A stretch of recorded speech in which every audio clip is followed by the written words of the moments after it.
لولا سيدنا رسول الله لما جاءنا القرآن، لولا سيدنا رسول الله لما جاءنا القرآن. والدليل على ذلك بسيط جدا، وهو أنه لماذا القرآن الكريم أفضل من الكتب السماوية الأخرى مع أنها كلها كلام الله؟ لماذا القرآن أفضل من التوراة؟ لأن سيدنا رسول الله أفضل من سيدنا موسى. خلاص هنا تفهم، كلام الله واحد القرآن والتوراة. ولكن لما كان سيدنا رسول الله أفضل من سيدنا موسى، فيضة سيدنا رسول الله من كلام الله كانت أفضل من فيضة سيدنا موسى اللي هي التوراة.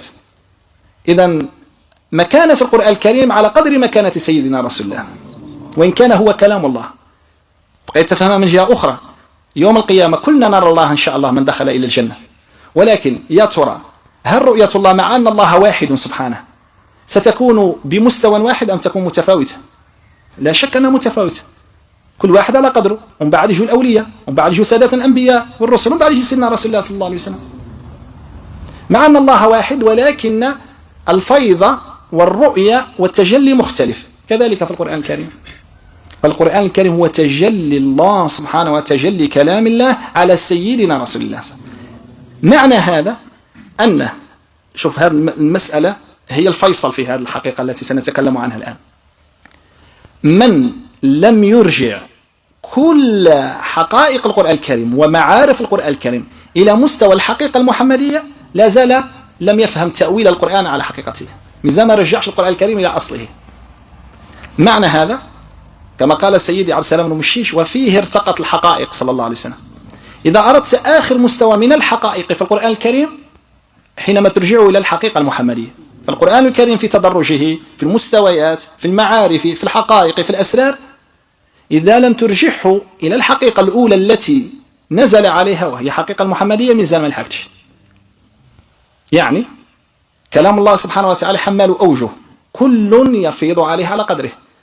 سيدي علي الخواص سأله تلميذه سيدي عبد الوهاب الشعراني، قال له: كيف سيدنا الصالحين يقولون القرآن بحر لا ساحل له؟ كيف يكون كلام محدود وهو ما عندوش حدود؟ قال له: شوف، الحدود عند المحدود، أما مولانا سبحانه موش محدود. مولانا سبحانه كلامه حينما يتكلم على الإطلاق، يعني قلنا الكلام دائما راجع للعلم، بحيث أنك كلام الله اللي هو القرآن الكريم، وأنا نتكلم عن القرآن الكريم في مستوياته كلها، مستوى يعني الحروف الظاهرة التي جاءتنا في الكتاب، ثم مستوى وكذلك أوحينا لك روحا من أمرنا، ثم مستوى الآخر مستوى قد جاءكم من الله نور وكتاب مبين، يعني مستوى نوراني اللي هو الفيضة الأولى التي جاءت لسيدنا رسول الله. هذا كلام الله اللي هو الصفة الإلهية. كلام حينما يأتي مطلق كصفة، والصفة حينما تأتي من الله سبحانه وتعالى تأتي مطلقة. مثال: مولانا سبحانه وتعالى تجلى بصفة الرحمة، نعطوا مثال، أو بصفة الرزق، تأتي مطلقة، ثم كل واحد يأخذ الرحمة على قدره ولا الرزق على قدره. احنا كل رانا جالسين هنا رزقنا مولانا ولا لا؟ ولكن كل واحد رزقه، واحد ده بالحلال، واحد ده بالحرام، واحد ده بالمكروه، واحد ده شوي، واحد ده ياسر، واحد يعني استعجل رزقه، يعني واحد رزقه يعني رجع عليه بالحرمان ولكن في النهاية الرزق واحد من عند الله، الرزاق واحد، الصفة هي صفة الرزق، الاسم الرزاق. الكلام كلام الله، ولكن اعتباراته كثيرة. أنت عندك علم، وأنت عندك علم، كل واحد من البرية من العالمين عنده علم، وهو في حد ذاته معلوم، وكل شيء في الوجود معلوم. هذا الهاتف، هذا الكتاب فيه ذراته، فيه يعني ما خاص يعني يعني تروح صاحب الصناعة هذه يعطيك يقولك فن أنا درست عليه، تروح اللي يصنع هذا فن، تروح اللي يصنع هذه فن. وفنون في الصناعات، فنون يعني أشكال وأنواع وهيئات، كل الخليقة تعتبر علوم، كل حاجة علوم. أنت في حد ذاتك علم تدرس، الطبيب دارس منك، هذا طب عيون، هذا طب قلوب، أنت في حد ذاتك مدرسة يعني تمشي ما شاء الله عليك. هذه كلها، هذه العلوم كلها موجودة في القرآن الكريم. كيف؟ لأن كلام الله مطلق، وسع كل شيء رحمة وعلما سبحانه وتعالى. كما أن فيضة الرحمة كما قلنا وسعت، العلم كذلك وسعك مولانا. بقيت تكون خرجت عن علم الله، كان ذرة خرجت عن علم الله ما تخرج. فهي إذن كلها جاءت في فيضة كلام الله، لا سيما القرآن الكريم. لماذا؟ لأن سيدنا رسول الله ما أرسلناك إلا رحمة للعالمين. فلما كانت فيضته هو نور الوجود الذي خلق منه كل هذا الإمكان، كذلك لم يخرج من فيضته العلمية أحد الذي هو القرآن الكريم، فصار الكتاب المسطور من هنا والكتاب المنظور من هنا. الكتاب المنظور الذي هو الكون مخلوق من نوره صلى الله عليه وسلم، والكتاب المسطور الذي هو القرآن الكريم كذلك تجلى من نوره صلى الله عليه وسلم. والخالق هو الله والمتكلم هو الله، ولكن سيدنا رسول الله هو الواسطة في كليهما. معنى هذا أن اللي ميزان ينظر للكتاب بأن غيبه أو حقيقته هي الحلفة اللي مصنوع منها، نقول له ميزان ما دركش السر الكتاب، ومن بعد زيد شوي يروحوا لصاحب يعني فيزياء كذا يقول كي الذرة كان نقول له ميزان، نروحوا لواحد من الأولياء يقول أنا نسمع في تسبيح هذه الأشياء ونقول له ميزان. وين باقي توصلنا؟ اسمعوا هذه الحكاية.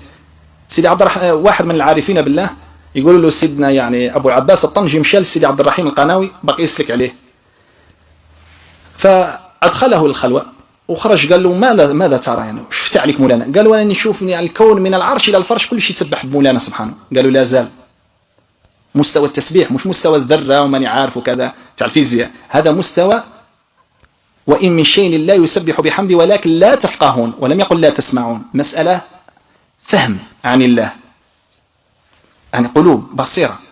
أرجع لما رجع عاود دخل الخلوة كي خرجوا قالوا شراك تشوف؟ قال له راني نشوف في الكون من العرش إلى الفرش كله مملوء بنور سيدنا رسول، كل شيء فيه نور، يعني دخل أعماق. فالمتبصر والمتمكن والراسخ هو من ليس من يرى الخارج اللي يشوف المجرات وسعة الكون، هو من يشوف عمق الكون، لأن السر الكون في عمقه وليس في خارجه.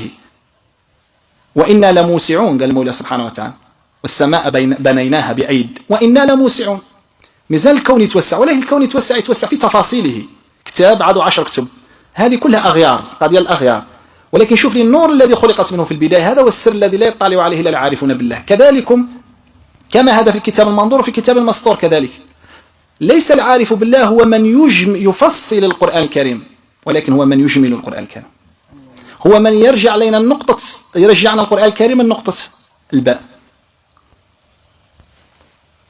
السيدي علي الخواص يقول لتلميذه سيدنا عبد الوهاب الشعراني قالوا لا يكون يعني القطب، عندنا قطب يعني من الكبار حتى يرجع يعني العلوم إلى سورة الفاتحة، ومن سورة الفاتحة يرجعها للبسملة، ومن البسملة يرجعها إلى الباء، ومن الباء يرجعها للنقطة. وسيدنا علي عليه السلام قال العلم نقطة كثرها الجاهلون، يعني التكثير إذن جهالة، والإجمال والعمق هو الدلالة، لأن العمق يرجعنا إلى الأحدية، إلى حقيقة التوحيد. فهو حسب الأحد توحيد الأحد. هنا إذن في تفسير القرآن الكريم في مستوياته الظاهرة، في التفاصيل، في العلوم، في الأكوان، في المعارف، في التجليات، ما شاء الله عليه. قاعد تقول أنا عارف هذه نقول لك ماشي، ولكن كي ترجعوا للحقيقة المحمدية وكتبدأ تقرب شوية التحقيق. معنى هذا يا سادة ما هو؟ أن القرآن الكريم هو المادة الأولى في العرفان المحمدي، هو المادة الأولى التي تؤسس للعرفان المحمدي، ولكن بشرط أن يكون من يتعاطاه عارف بالله. كيعود واحد كما سيدنا أحمد العلاوي قدس الله سره صاحب نص غانم الذي قال لازلت حينما أقرأ القرآن الكريم أجد له بقية صلصلة جرس وراثة المحمدية صلى الله عليه وسلم. سيدنا رسول الله كان كيجي قال أسمع له كصلصلة الجرس، يعني الشدة الدوي تجلي القرآن الكريم ذا. قال سيدي علي سيدي أحمد العلاوي بعد مواضيع 14 القرن قال ذوك كي نجي نقرأ في القرآن الكريم من شدة الصفاء والارتباط بالمصطفى صلى الله عليه وآله وسلم يجد البقية تلك. هنا ما معناه؟ أنه دخل إلى الأعماق في القرآن الكريم. والقرآن الكريم فتوحاته ماذا؟ معرفة، شهود، تحقق. فهو الآن دخل في الشهود، شهود النور الساري في القرآن الكريم، وهو قد جاءكم من الله نور وكتاب مبين. فمن لم يدخل بالنور لن يهتدي إلى أعماق القرآن الكريم. إنسان بقي يدخل في الظلمة ولا يدخل في أعماق البحر ولا في العمى لابد له من نور. فالقرآن الكريم غيوبه مطلسمة تحتاج إلى النور المحمدي. فإذا اكتشفنا هذه الأسرار بالنور المحمدي فالغاية أن القرآن الكريم هو بالدرجة الأولى كتاب يعرفنا بالذات الإلهية، وبالدرجة الثانية بالحقيقة المحمدية، ثم من بعد ذلك تتكلم عن ما شئت أن تتكلم عنه.